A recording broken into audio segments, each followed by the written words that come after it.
शरीर में बड़े लागले तो बाबू ज्योति वे गहवर में उघरनिया मारे लागले। कूस के चटाई पर ये आसन लगेने रहे, आखर कूस माग कूस में धार होइया, वो आखर कूस के बिछावन पर जे उघरनिया दिल के शरीर के फोका फूट फूट पानी छल छल चले लागले। घड़ियों ने बीतले पोल में बाबू ज्योति के शरीर हो भी गैरिये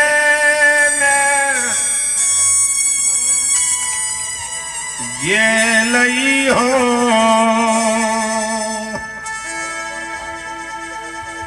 ज्योति महाराज के ये सुंदर शरीर के भगवान पोल में तोड़ दिल।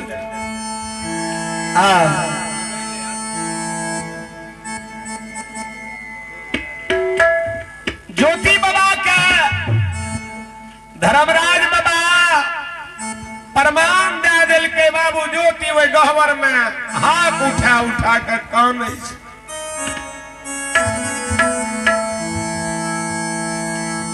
ये माता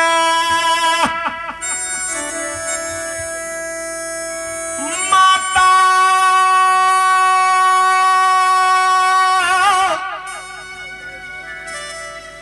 आप बेटा नहीं जीवित रह तो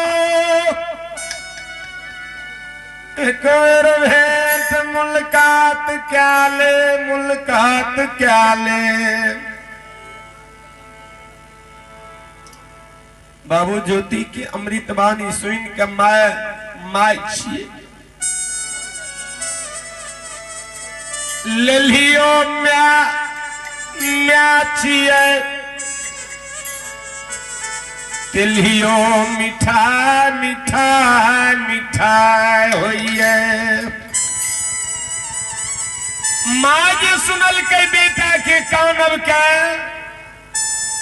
दौड़ के माए वो गोहवर के सनीप गेले। बेटा हो की भए गेल तोरा गोहवर में जे एहन हाथ उठा उठा के तू रोदना पसार दिल। जहिना माता लोग जाइए शरीर बिगड़ल देखल के सौसे शरीर में पानी चल रहा, लहू लहला छल छल पानी क्या रहा। माय गोदी में लाग हाथ उठा उठा कर काने छे। सुने दल में हो बेटा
दुलरुआ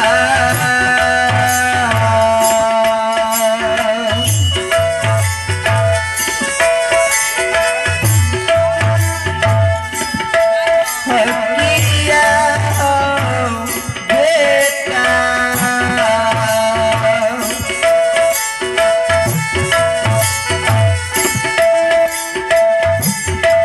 नदिया लहरिया नदिये सहाई यने होगी किया हो बेटा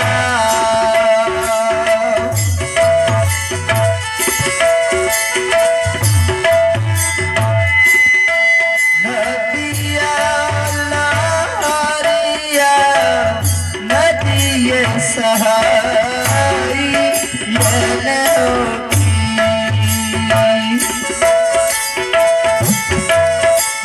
किया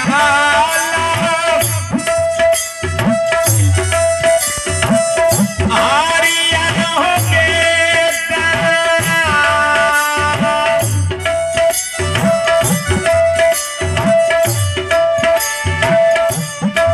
मैया जी के याद हो चालई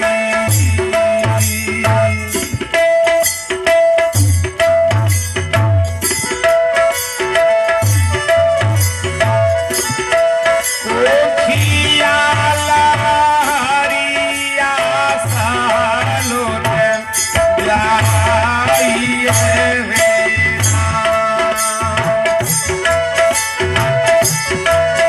किया हो बेटा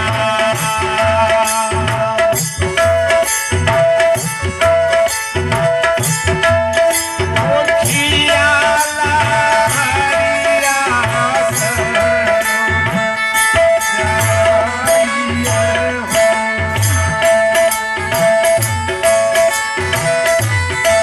कोठिया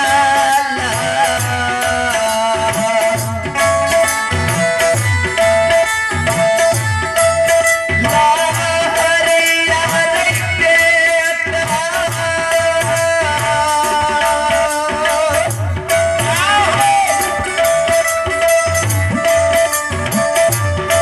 माता जी कहया बैठले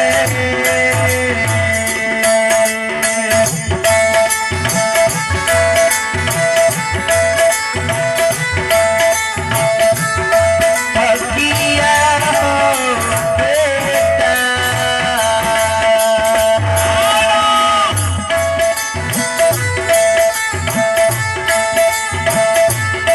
कोठिया लहरिया सालों ने जाई यने होगी किया हो बेटा